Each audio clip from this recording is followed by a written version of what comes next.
Welcome to another week here on Instigating with Clarkey and Drury. Ryan Drury, Clarkey, a very happy Clarkey. Yeah, pick up the pace a little bit, Ryan. Come on, second round. Happy Clarkey. We're very pleased to be joined by our good friend and the man we turn to when we want some coaching analysis, the coach himself, Mr. Jason Brooks. Brooksy, how are you guys feeling? We'll start with you, Brooksy. The Leafs did it. They actually won something. They rose to an occasion. They're in the second round. Your thoughts on them finally closing someone out? Well, look, it's been 19 years of waiting for this moment, and for it to happen the way it did, I'll give them full marks. 3 overtime victories. Doing it on the road like they did it. They played good hockey, I thought, in that overtime game in Game 6. For the most part, I mean, the goal against, as a coach, always bothers you. 2 guys in front of the net, and guy buries a guy like Stamkos. You may want to keep your eye on him, but that's for another day, because it didn't matter when Tavares scored that goal. And, just relief, I think, as a Leaf fan. Hey, Clarkey, as a Leaf fan, it was relief. It just kind of, I seen, clips of guys ripping the monkey off their back. and at the end of the day, I think that's legit. That feeling of elation to get to the next round, and anything's possible.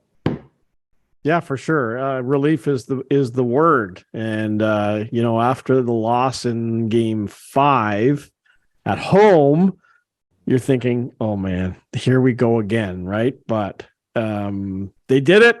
We're on to round 2. I'm hesitant to say they've won anything. Yes, they've won a round, I guess, but they haven't won what the ultimate goal should be here. So we'll see how it goes from here forward. But yes, we're into the second round. They're one of 8 teams left.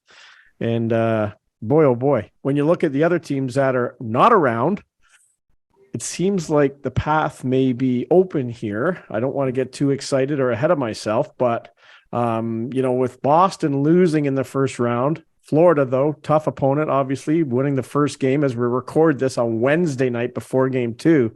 Florida gave it to the Leafs on Tuesday, but I'd still rather face Florida than Boston at the end of the day. Brooksy, what do you think about that? Do they, first of all, when a team is looking like they're going to hit a team like Boston and then gets Florida, what goes through your mind? Well, I think I'm going to use that relief word again. I think they climbed a hurdle in Tampa, and that was a big hurdle to climb. But I think they looked up the mountain still at Boston thinking, "Oh, what's next?" And that's a great team, and they had a great season, and all those pieces they added, everything that goes along with the Bruins. And to see Florida upset them, it kind of, I don't want to say the stars aligned, but to your point, you see Boston fall, and then you see the Rangers fall. Right. And I mean, I think, you look at the path that you just, spoke of, that's a big deal for Toronto, because, the door is open here for them. It is. Take advantage of, and not, like you say, it's not going to be easy. Florida, again, last night played phenomenal. They're aggressive. It's a new challenge for the Leafs. Their D are so aggressive. Everything's a pinch. They're very physical. Tkachuk is playing like a man possessed. Bennett's playing like a man possessed. I mean, this is a good hockey team. And I think the wild card for Florida is Bobrovsky, right? Toronto didn't see him down the stretch as much. They saw the Lion, goaltender, and played very well for them. But Bobrovsky's got, a very good resume, very good history, and, can put this team on their back, so to speak, and give Toronto a lot of trouble. Yeah, it's going to be interesting. I mean, Clarkey, you mentioned all the teams that aren't around. Producer Adam, I know he's got our review of our picks for round 1. I think overall we did okay, but man, there were some upsets in round 1. Let's talk about producer Adam's Colorado Avalanche. I mean, they are gone. Picks. There's your picks, Ryan. So who'd you have? My picks. No. Stars, yes. Jets, nope. Oilers, yes. Bruins, nope. Leafs, hey, right in 6 games. Good going. Islanders, Rangers. Boy, you got those 2. What did you get? How many did you get right, buddy? I got the Stars, Oilers, Leafs. That's 3. it. Holy smokes. We should have put money on this. That's the playoffs. What about, let's have a look at your picks, and then we gotta get Well, I think I Brooksy's got thoughts 6. on it. I think I got 6 right. You don't I have got the Stars Avs. right. No, but I got the You Stars, had the Knights and Knights, Oilers. So the Oilers, you tied me. Leafs, Hurricanes, Devils. There you go. 6. I got 6. Okay, right. yeah, you did much better than me. Congratulations. Thank You know, no good at golf picks though, but Thank you. I'll say that you had a good pick there in the first round. I hope you got a playoff tree going. Brooksy, I mean, obviously, let's just get this out of the way. The Bruins loss is the most shocking one. I mean, when you have a regular season, literally a record-setting regular season, which is now, you know, completely meaningless. Like, no one's going to look back. People are going to look back, especially Bruins fans, on that team with disdain, because you can't play that well in the regular season and lose in the first round. You just cannot do it. Trust me, as a Caps fan, I know.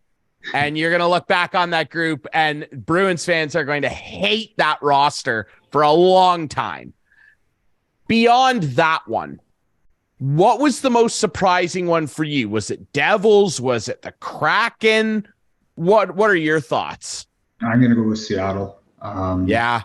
Off. I mean, that's all that experience in Colorado, winning a cup, you know, last year, and then facing Seattle, who, you know, had a fantastic season, you know, but year 2 of their whole history kind of thing. And here they are doing what they did to Colorado and the way they did it. I mean, Grubauer played great. I mean, for them when they needed them, had timely goals from timely people that, again, what weren't necessarily wanted by their original clubs, right? That's the remarkable part about it.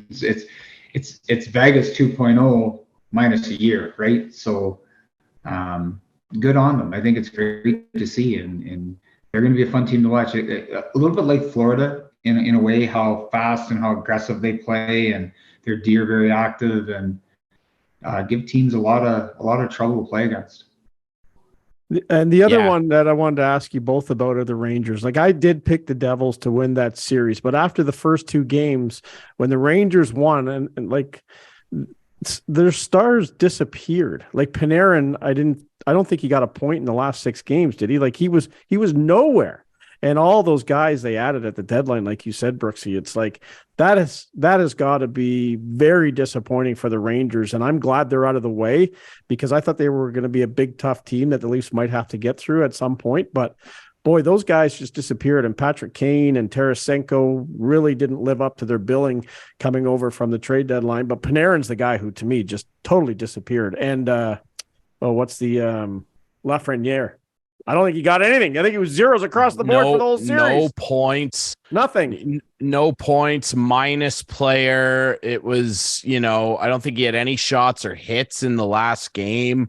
Now he's still a young guy, and I would, you know, urge caution. That team, remember, that team sent essentially a breakup letter to the fans in 2019 and basically said, you know, we're tearing this thing down. Like, ultimately, I think that for a very long number of years, they're kind of in a similar place to where the Leafs were a couple years ago. They got a really bright future ahead with a lot of really good young pieces locked in for a long time, including Ryan, that goalie. Ryan, is it too early to call him Nail Yakupov? Like, is it too early? Yeah. Okay. He's already better than anything Yakupov ever did.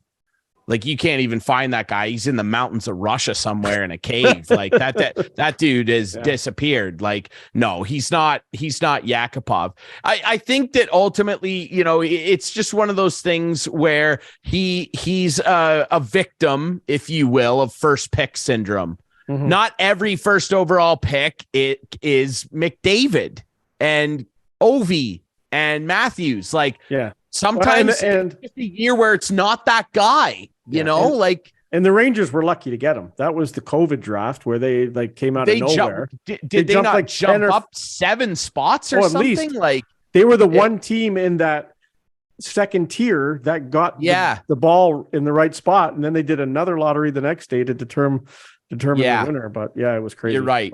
I wouldn't freak out too much. Disappointed, obviously, because the Rangers look at the Devils like their little brother. Little brother's making some noise, man. Jack Hughes, that Akira Schmid kid, you're right. 5-1 in game 1 and 2 for the Rangers. Patrick Kane was rocking and rolling, looking like old school Showtime. And then all of a sudden, man, the Devils just put a clinic on. Like, props to them. And I love Lindy Ruff. So, I mean, you know, I'm happy for him and everything like that. It'll be good. And they're probably going to give, you know, some teams some trouble, including the team that they're playing in the second round. Obviously, I actually we'll touch on this later with our second round picks. I like them to beat Carolina, a depleted Carolina. Brooksy, I want to ask you though about the Leafs, and you know, obviously you mentioned the overtime wins. I saw a stat, and Clarkey, I'm sure you saw this on Twitter. I tweeted this after I saw this stat. You know how I've told you for years, if they I can don't just follow get you through on the Twitter first anymore. round, You piss me off. yes, you're a whiner. I said if they can get through the first round, I think it might be the rocket fuel they need to send them on a big run. After I saw this stat the night they won, I quote tweeted and said they're winning the cup. I think they're winning the cup. They are the first team. I was shocked by this, actually. What are we, 106 years of NHL history now? They're the first team ever to win 3 overtime games in a series, all on the road. I was blown away by that. Remember, 93 Montreal they won 10 games. They won 10 games in overtime. They didn't do 3. It's shocking. And I saw that and thought, wow, like they handled a lot of adversity, and they did it. They really did. Brooksy, when you look at the matchup with Florida, you know, they're a sneaky team here, because remember, they won this team, largely the same roster, won the President's Trophy last year. They set a record that the Bruins broke. They were disappointed. They get bounced by Tampa. And then, you know, they come back now with Kachuk in the mix. They flip Huberdeau. He's become an even bigger superstar there. He's playing as well as anybody. You never know what you're going to get with Bob. He's a Vezina winner one year, and then he looks like the worst goalie in the world the next. How do you think the Leafs need to match up against these guys? We got to look at it in game 1. What would you tweak? Is there anything that you saw that you'd maybe adjust for game 2? Well, I think it was talked about a lot in the broadcast was, you know, their forechecking pressure and the aggressiveness of their defense coming down the walls and pinching, and somehow, some way they got to break that pressure without, you know, forcing passes and forcing plays. You know, I think we talked about this ad nauseum when I've been on your show, guys, is, you know, Toronto at their best is when they're making simple plays because they've got the firepower to do it, right? They get into trouble forcing stuff, and like the third goal last night, you know, McCabe tries to jump into the rush, tries to join the play. You know, play breaks down, probably wasn't the best time to jump in like he did. Brody makes kind of a 50-50 read that backfires, and then Verhaeghe's been hot as hot, goes in and rips one home. You can't make plays like that in the playoffs. And that's Toronto's nemesis. But getting back to the break, who do you blame there? Brody or both? Or both. McCabe? Both, yeah. Okay. Both it's a read, right? Like, McCabe jumps up in the rush. If they score, everybody says it's a great play by McCabe. Mm-hmm. But it's a 50-50 play at best. It wasn't a great odd man situation. Okay. Florida had bodies back.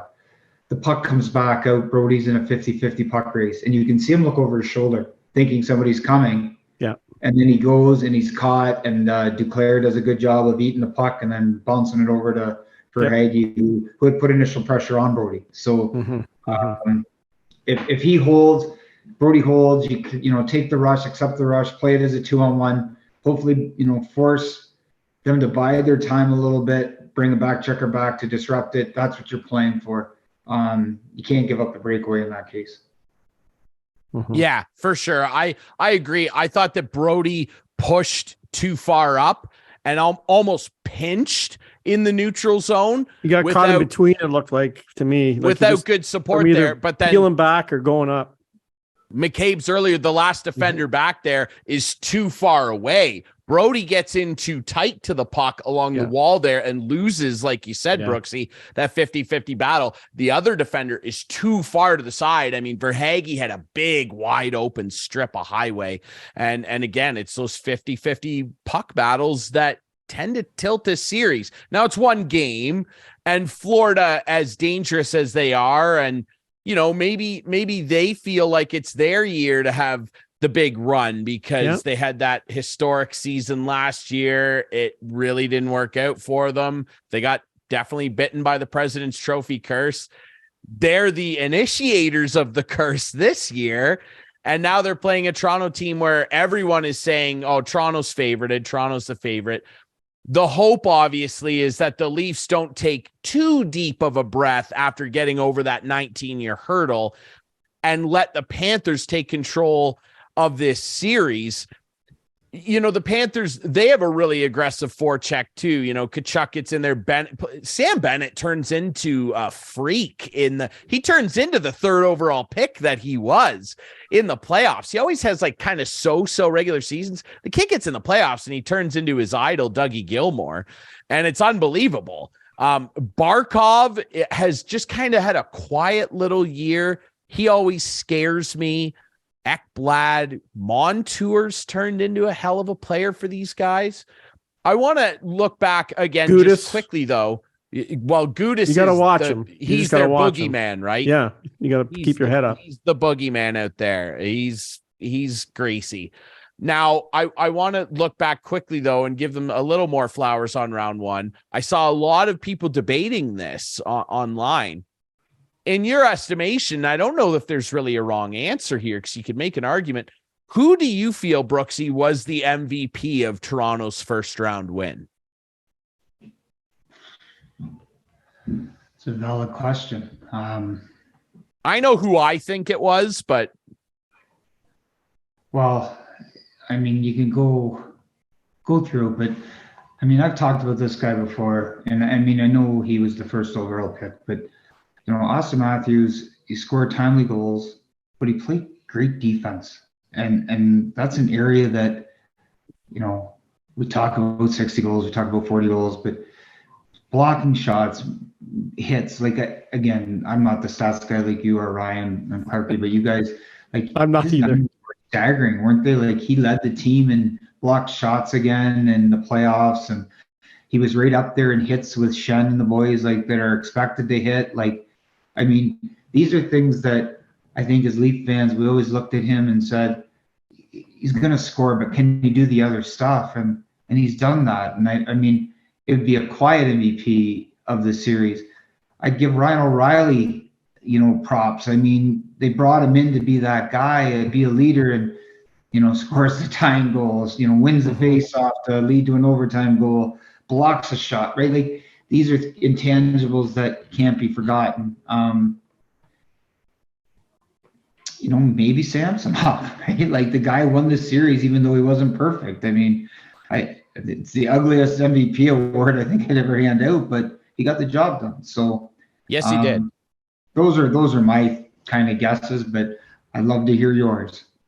Well, I think Morgan Clarkey, Riley's got to be. Yeah, Morgan Riley's got to be right near the top. That's my guy. Yeah, Morgan Riley, I thought played outstanding after what I consider a subpar year. Like, he was hurt a lot and didn't really find his stride. But I thought, as a fan watching, that he really came into his own in the playoffs, and I hope he can continue to do that. And the other guy, before you jump in, Ryan, is Johnny T. I just thought John Tavares played well and scoring the overtime winner in Game 6. Man, oh man, I thought of Ryan and all the harassment I've taken over the years because he blames Johnny T's signing for the lack of this team's success. Well, if they win the cup, we're all good, Ryan. We're all good. Well, I think saying that I blame him is a little harsh. That's not well, we could go back to the tapes, but whatever. Well, my whole point was, I know what your point. 7 we don't years, have to rehash that. 5 years now with him there, and they've done what? Now finally they break through. Mm-hmm. Good. His second time ever in the second round.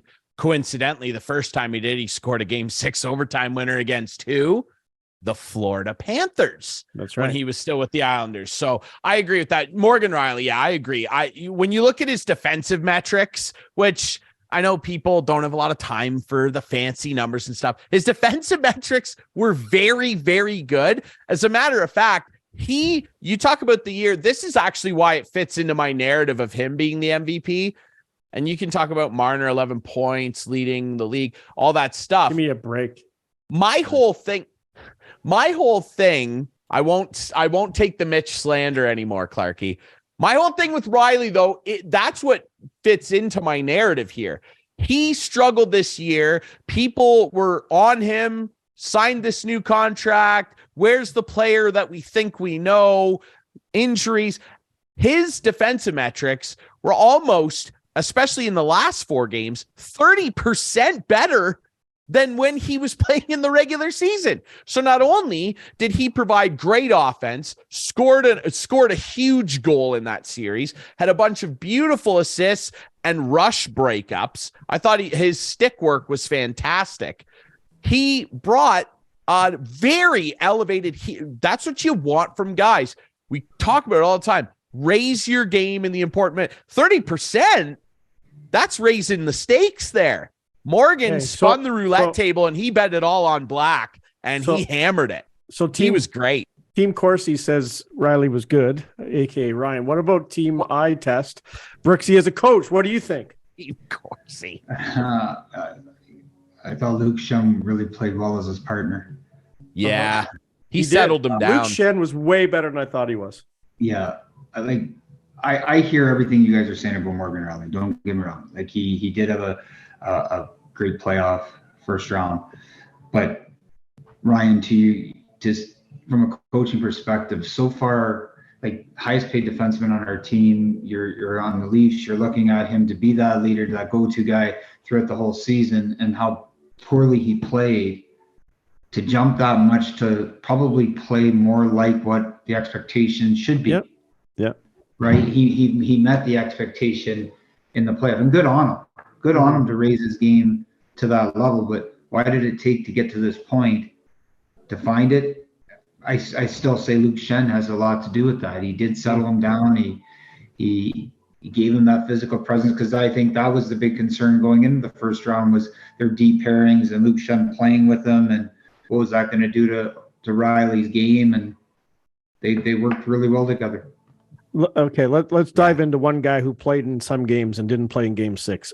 Have we seen the end of Justin Holl? No. Is there any way this guy's going to get back in a game? Yes. I hope not. He will. He will. Brooksy? I honestly, I'm gonna sound like a fan and not a coach here. I hope not. But the poor fella's a lightning rod for goals. Whether it's his fault or not, he just seems to be that lightning rod. But you know what? I kind of agree, Ryan. Things are going to happen in this playoff, and he's going to get his chance and opportunity again. And hopefully he can give quality minutes when he's in there. I think if he's going to be in, though, guys, I think you're going to see 11 and 7. I don't think you're ever going to see him as a 6, in a group of 6 pairings just to play. I think it'll be part of a 7-man back end to roll out there. So we hear a lot on the broadcast about how Florida, great on the forecheck, hitting everyone they see.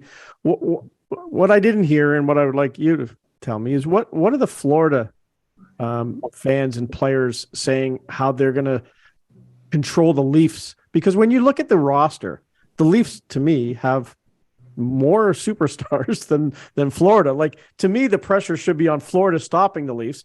And obviously they didn't Game 1, but how are they doing it? Are they doing it by what they were saying about the forecheck and everything?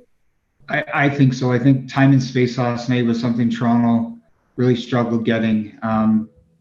It was 3-2 in the third period there, and I don't know if you guys remember, there was a sequence Toronto did break out, and they're trying to attack the offensive blue line, and Florida had stacked the blue line. And again, it was like watching Montreal playoff series again, where Toronto's reluctant to dump it, and there's Florida standing them up, and you guys mentioned Gudis and Montour and Ekblad. Like, these guys are throwing their weight around, not giving up the blue line, saying, I dare you to dump it in. And Toronto, again, reluctantly wouldn't dump it. But it like the forecheck again, Clarkey, when you look at Florida's pressure and you look at their D, like their D are on top of wingers. There was no time for a winger to look up and get his head up and say, okay, there's a play to the weak side or there's a bump to the center. Like, their D are right down pre-pinched on top, right? And Toronto, trying to break it, had to break the pressure by going out and away, back out the weak side. Well, that's a slow developing play, and that allows Florida to recover and get back on the D side. And, I guess that's going to be their game plan again. When you're playing better teams, and to Florida's credit, they did it against Boston, who just was as deeper than Toronto. So they've kind of found the recipe of success here, coming back from 3-1 down in that series to do what they did. And I think, Ryan, you mentioned it earlier about, Florida's run and last year losing and what are they going to do? They're still kind of that same team. Well, they like this underdog role. Last year, they were the President's Cup team that had all the pressure and go prove it and show it, and it didn't happen. And you put in Paul Maurice instead of Andrew Burnett, and you've got these changes. And I think this is a group that right now is playing pissed off hockey, the chip on their shoulder that says, we are a great team, but we're going to play this underdog role. Kachuk's saying the Leafs are better and they're the best team in the league, and they're just buying into this. And Maurice playing the media on the officiating, and I was going to mention that too. Playing the cards so well, like how to go about being the underdog. Yeah, and like Paul's got I knew Paul quite well when I worked for the Leafs, and he was great with us. But when he did this, the 5-1, like, first of all, there should have been 2 because Florida scored on a delayed penalty, so there was 2 calls on the Leafs. Yes, and he counted. It should have been this because, like, what? Okay, so it's 3-2, and a guy gets high sticked in the face and is bleeding. Like, well, what do you want them not to call that penalty? Like, give me a break. Anyway, I love Paul, but I hope he goes down. There, yeah, for sure. And Brooksy, you mentioned it. It's a powerful thing when you hit a group with it in the right tone. The us against the world thing and everybody getting the shield out. It's it can be a powerful motivator, and they rose to the challenge in game 1. Yeah. Let's see what happens for the rest of the way, because I agree, just like round 1, that the Leafs are better than them on paper. Clarkey. No, I was just going to ask Brooksy, how do you explain so many road teams winning so far in these playoffs? I don't know. It comes down to pressure, I think, again, and pressure to perform, and maybe getting away as the home team, trying to be, fancy or cute or whatever, where road teams, like, again, we always used to say in the room, go play a good road game. You took the crowd out of it. It was so boring and dull, right? You just played your game. You weren't trying to impress anybody. Yeah. It's not your fan base, right? So are they saying that at this level? Probably a little bit, but just a lot more skill, right? So it's going to be interesting. We're excited to watch how it all unfolds. We'll take a quick break. When we come back, the second half of the show, we will have watched game 2, and we will break it down for you and reveal our picks, which, again, we made before the round started. We submitted them to producer Adam. We'll reveal our picks for round 2 of the playoffs. Brooksy, it's always a pleasure to have you on. What a thrill. 19 years in the making. Here we are. It's been great, and I hope the run continues, sincerely, for both of your sakes. Thanks for doing this, buddy. Well, thanks, guys. I appreciate it, and I look forward to getting together after round 2, and hopefully, Clarkey, we're going to round 3. So you got it. You got it. Absolutely. All right, we'll take a quick break here on Instigating.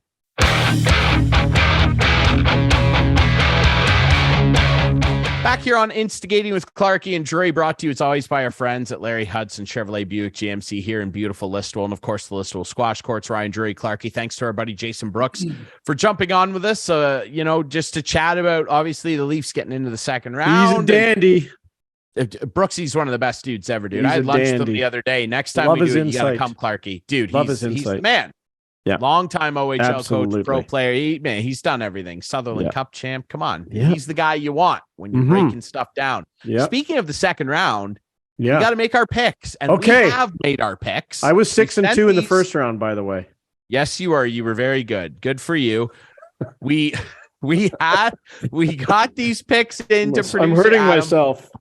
Let's start with mine. Okay. I sent these to producer Adam on the opening morning of round 2. So here we go. Here are my picks. I love Oilers in 7. I think the Oil got a sour taste in their mouth. They went to the conference final last year. They think, hey, not good enough. We can go all the way. The Knights will give them a push. But ultimately, I think that the Oilers are just a little bit better than the Knights, who still have some injury concerns. I like the Stars in 5. I know I'm saying this after they lost an OT and Joe Pavelski came back and scored 4. Oldest player ever to score 4 in a playoff game, Joey P. The tipping magician himself, the best shot deflector I've maybe ever seen. I like the Stars in 5. They're going to do a reverse sweep. I just don't think Seattle can hang with them over a series. I think they're going to give them a reverse sweep. As much as I love the Seattle story, love Seattle. Starbucks, Nirvana, Soundgarden, Pearl Jam. Come on. The What's gum not wall, to like the about gum Seattle? wall.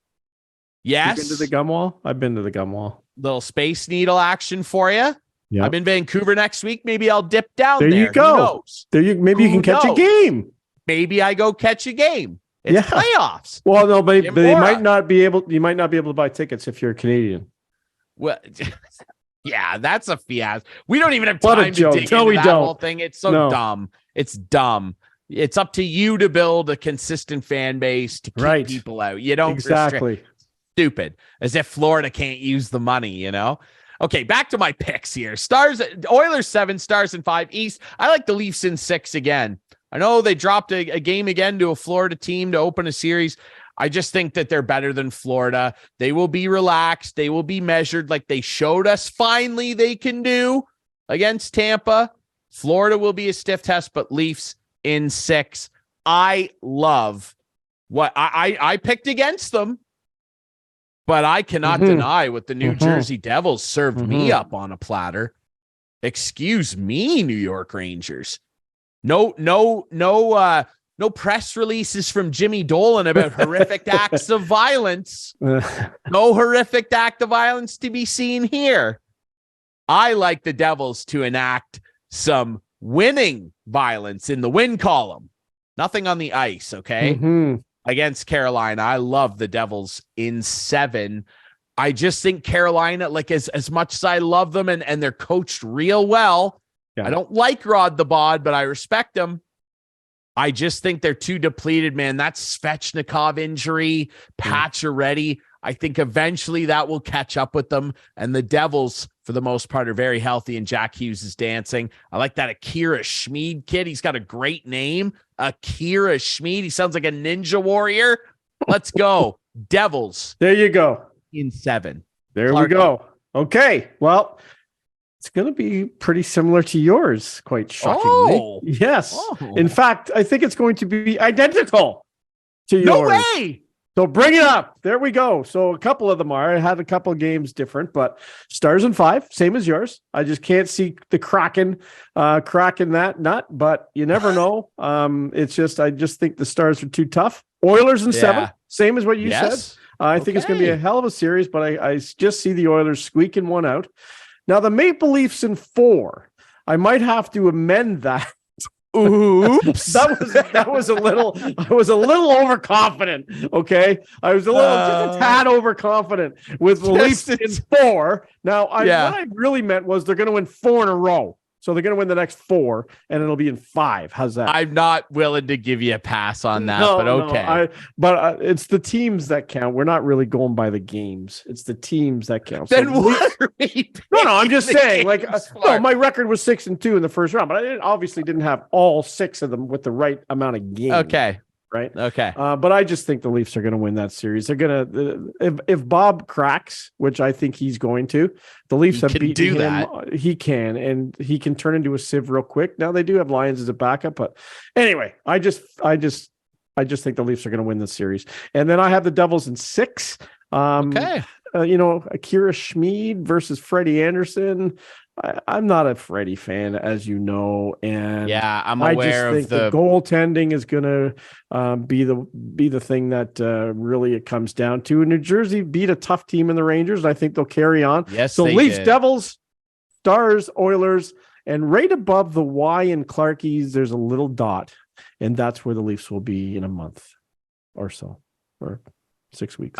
Again, like I said with our friend Jason Brooks, I really think they can. I think they can win the cup. I really do. Brooksy didn't say he I'm said not even it, trying but to he be said, funny. I don't even want to say it, but the stars are aligning. Every year, the team who wins the Stanley Cup has to come across a very good amount of fortune along the way. And 3 overtime wins, Boston getting eliminated, the Rangers out, Colorado out. The stars are aligning. This team's just got to get it in gear and go. And they can do it. They can. They can beat every team. Yes, they can. Left. They're so they talented. They can beat every team that's left. They got to just prove it. They faced some adversity in that first round, as we talked about. You texted me, adversity time, and they came through and won that game. So yes, they did. Let's see what happens, but I'm happy with where we're at after game 1, even though we're down a game. Should be. Hopefully Thursday. Hey, man, they can win. Listen, we're going to take a break. When we come back, we will be reviewing post-game of game 2 of Leafs Panthers before we jump forward in time on the show here. Yeah. Should we predict the score? Sure, we can do that. But let me tell you this quickly. And I know you don't like when I do this. When we won, when the Caps won, you were down. What happened? What happened in round 2? They lost game 1 and there was no Evgeny Malkin in the lineup. I was so mad. And they turned around and they beat the Dragon. They beat Pittsburgh. Leafs lost game 1. There you go. They're going to be fine. And they lost game 1 game against 2 game 2 prediction, Lightning. Which we will. Yes, they did. Game 2 prediction against the Panthers quickly, and we'll literally review it right after the break. What do you think? 6-3 Leafs. 6-3 Leafs. I'm going to go 5-3 empty netter. Mitch Marner, game winner on the power play. Okay. Well, what do you think about that? Well, we can talk about that tomorrow. We'll literally review it after the break. I mean, right after this break. Stay with us here on Instigating.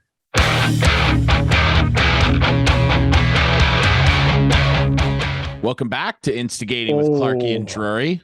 And here we are, as we promised, a day after the first half of the show. We wanted to wait until after game 2. Obviously, we know how game 1 went. It was a loss. Bounce back here. We were hoping. It looked positive, Clarkey. 2-0 lead after the first. It was 2-1, pardon me. 2-1. And but they go up 2-0. Florida gets a late one in the first. Things are feeling pretty good. And then all of a sudden, why don't you give me, we don't really need to go over the first. I thought that they outplayed Florida in the first. They looked like they were ready to even this series. Let's jump to period 2, which is where it really fell apart for them. I didn't think the whole period was, but certainly the first 2 minutes were terrible. Giving up a goal 19 seconds, I think it was, into the period, and then another one. And it's like, what just happened? This team has not been giving the puck up like that all playoffs. We thought we were maybe over that, and it's like, what the heck just happened? And I'm pissed off. I mean, it's so frustrating. Why? Obviously, why am I pissed off? Like what's the source? What would you say is the main source? Okay. Just because you had a 2-0 lead at home, and you blow it, and you're down 3-2. Listen. I honestly, like, as you know, I was out tonight watching the game, and I'm driving home, and I'm thinking, gosh, like, I honestly think they outplayed them for 55 minutes of this hockey game. I really do. But they couldn't beat Bobrovsky, and they had no puck luck, and they had tremendous pushback, I thought, for the first 16, 17 minutes of the third, but then I thought they lost it and they couldn't get it back. And it's just, I don't understand how the breakdowns happen when you're up 2-1. Like, even I'm going to go back to the first period. They're up 2-0. They have a power play. They can't get another goal. Okay, fine. But then they're up 2-0. And a guy who has been fabulous, I think, all year, Giordano, pinches. And I'm like, we all yelled at the TV, all of us. What are you doing? Like, I know it's the first period. I know there's lots of time left, but you're up 2-0. Let's just play a little safe here and get out of the period with that 2-0 lead. He pinches, and what's happening all the time, all series long, and Boston will tell you, 10 seconds after a giveaway or whatever, it's in the back of your net. And it's like, you just can't do it. You can't do it. And I think it's going to be very interesting. I think Matthew Nyes leaving the game. I think Matthew Nyes, like, the Tkachuk elbow on him, and like I think the refs chickened out on an elbowing penalty. It was clear he targeted his head with his elbow. He got a charging penalty, but it was clear he elbowed him.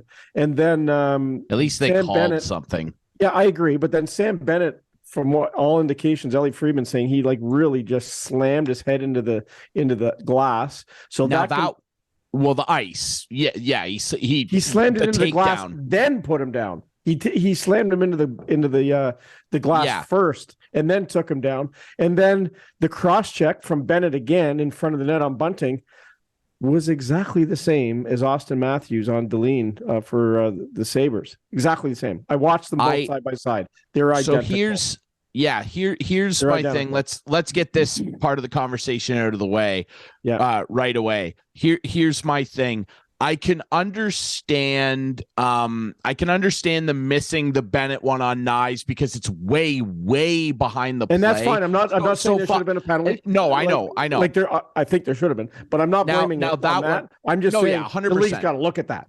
That's what I'm saying. All three of those hits. Absolutely, dude. So here's the thing. We've talked enough in the first round about how the refs are not the reason for this, that, and the other. We're not doing that again. Now, what I'll say is, so that happens. Then they catch Bennett with the cross check on Bunting. And yes, you can say what you like out there. Yeah, you can say what you like out there about Michael Bunting is a little over dramatic at times. He dives, whatever. Cross check a guy in the neck. Cross check a guy in the neck. You cross check a dude in the neck, and then you cross check him right across the back of the spine. While he's down. Yeah. Here's what I'll say for Sam Bennett, who I respect. They call him Playoff Sam. He always raises his game in the playoffs. Yeah, he's one of those guys who's dirty for sure. You love him if he's on your team. The classic old adage. He is their Claude Lemieux.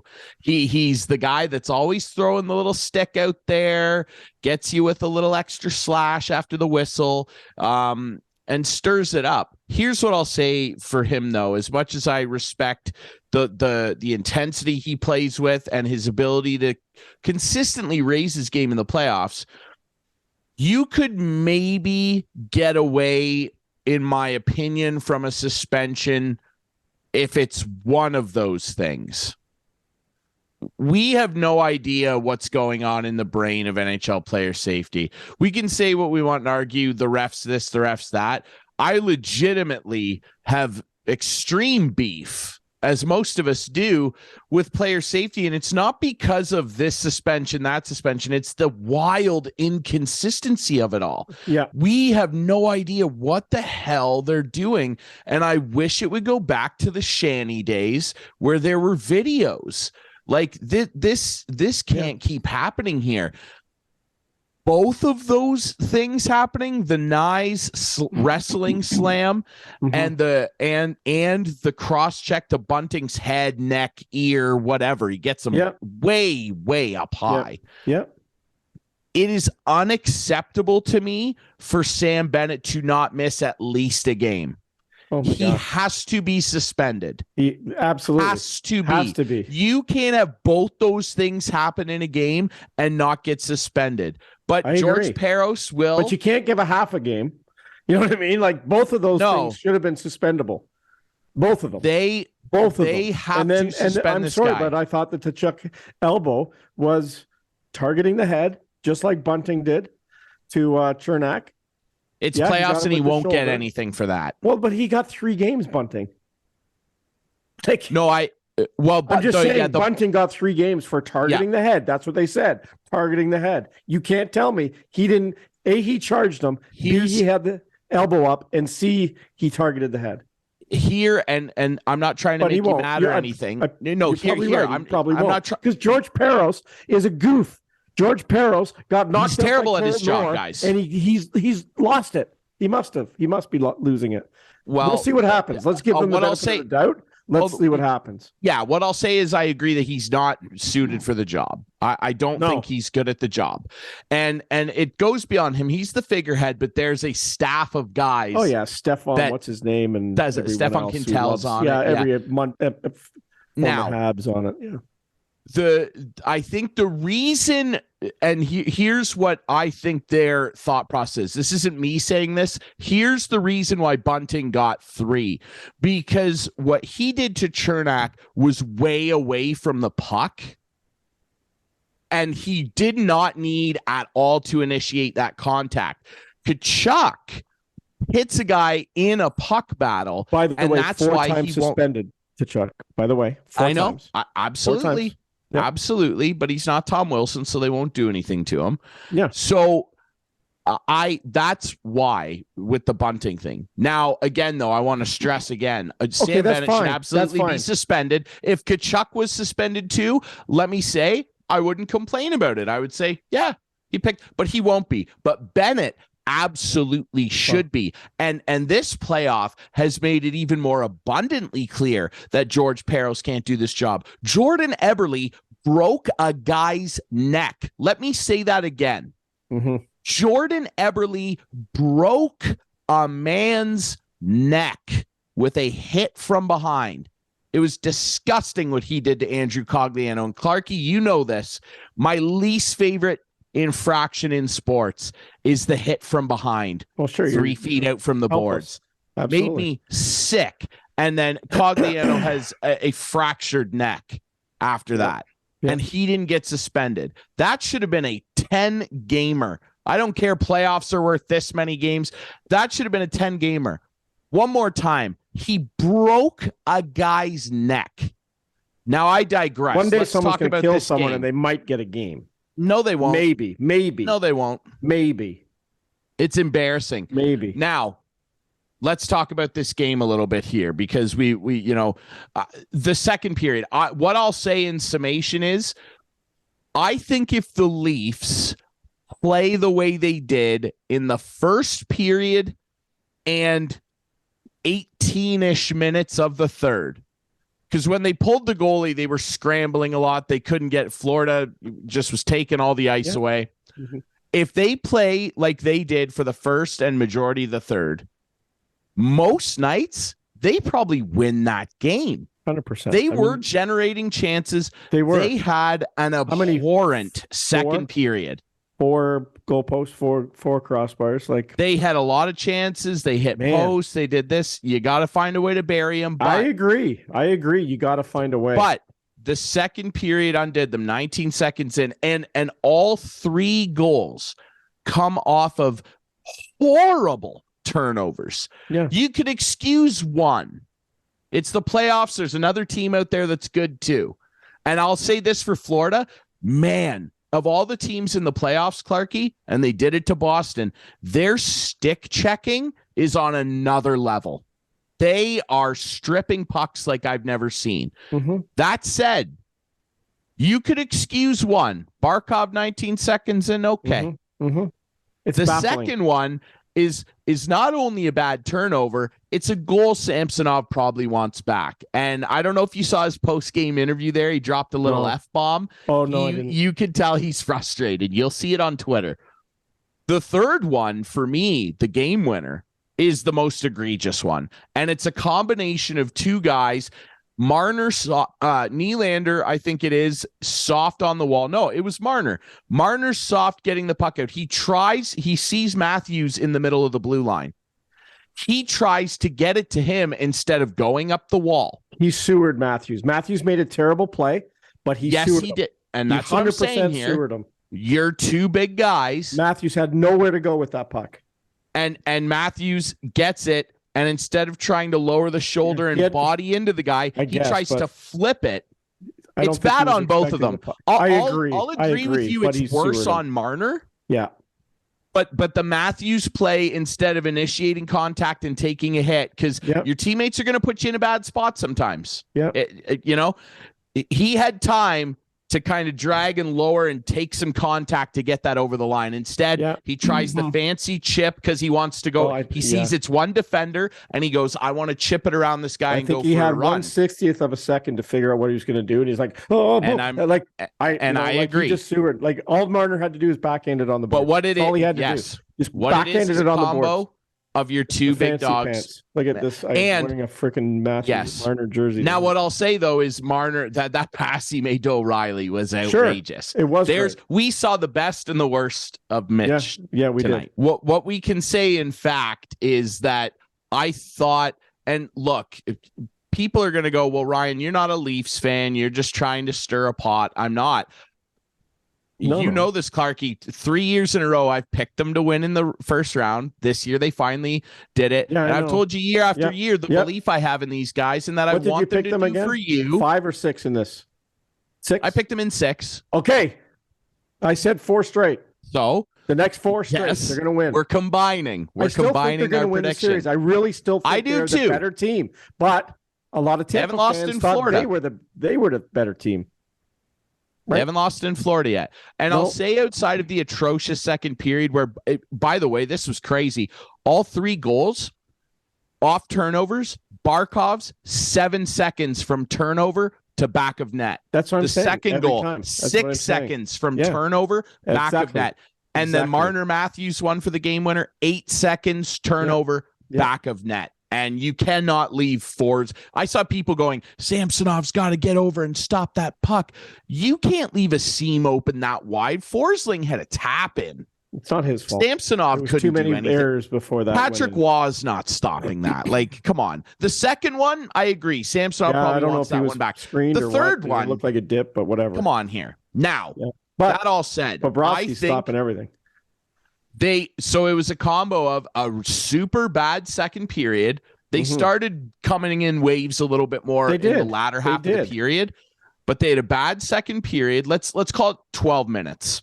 Okay, fine. Really bad 12 minutes, because after the 3 goals, Florida had some really long forechecking shifts.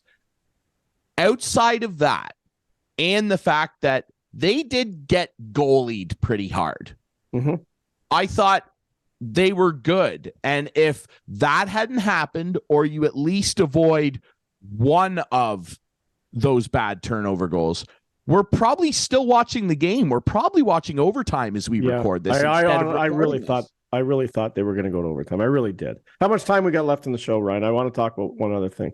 We have about 5.5 minutes. Okay. Please go ahead. Because I just want. I think it's time to look forward a little bit. Let's.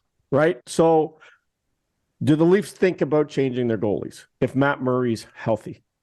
No. Can't do it. Do they think about going 11-7? 11 forward, 7D, and bringing Gustafsson in? Not Hall. Maybe only because of, we don't know as we record this, the condition of Matthew Knies. Right. Maybe. Goalie, no. If Matthew Knies is hurt, he's made an impact. It's almost but what I'll say is, I'm not saying you can't do this, but it's almost like they came out in the second period thinking, oh my God, this guy who's been a big force for us is sitting in the dressing room. That's what it almost looked like. Their heads weren't in the game. There's no excuse, but it almost looked like it. Because as much as I like the kid and think he's like shown really well, like, let's be honest, coming in from college and playing this well, they're still good enough that losing Matthew Knies, and I don't want this to happen. Let's say he was out for the rest of the playoffs, God forbid. That can't be what sinks them. As much as I like the kid, they're still good enough to win. Oh, I know. Oh, I agree. Now, that said, though, I agree. Maybe they do shift to 11-7. Goalies, no. You don't pull Samsonov after that. He let one bad goal in. Yeah. Okay. Anything else?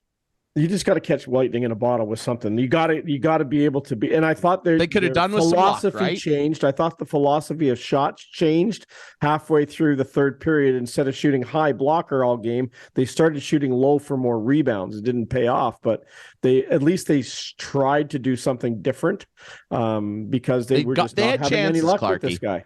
They had chances. Like, I don't know what the chance is. I know the shots were like 36-29 or something, but chances had to be double for the Leafs. Had to be. They had a lot of chances. But again, you don't win by getting more chances. That doesn't do it. And like I said at the start of the third period to the boys tonight, I said, guys, this is like the biggest period this year. Like, we have to win this period. And they didn't. So they're making it hard on us. They never seem to make it easy, but hey, listen, a lot of teams have come back even this year from 2 down. The Devils did it. They did it last year. Tampa did it to the Rangers. There's teams that come Washington did it that year. 2 down all the time. So I'm not feeling panicked at all. No, I'm not either. Honestly, I'm just a little ticked off tonight. They should have been better, but we got to win the next one. Don't go down 3. Here, so I like what you gave me a little springboard here. It's time to wrap things up here. Yeah, Leafs never make it easy on you. You know who will make it easy on you? Our friends at Larry Hudson Chevrolet Buick GMC. If you want to get a new vehicle, particularly, hey, if you want a truck, Clarkey, trucks are good. There's a big clearance event going on right now with trucks. But the other thing is too, and I wanted to touch on this tonight because there's no question that Bobrovsky vision was great tonight. And the Envision, the Buick Envision. Right now, if you're a Costco member, are you a Costco member?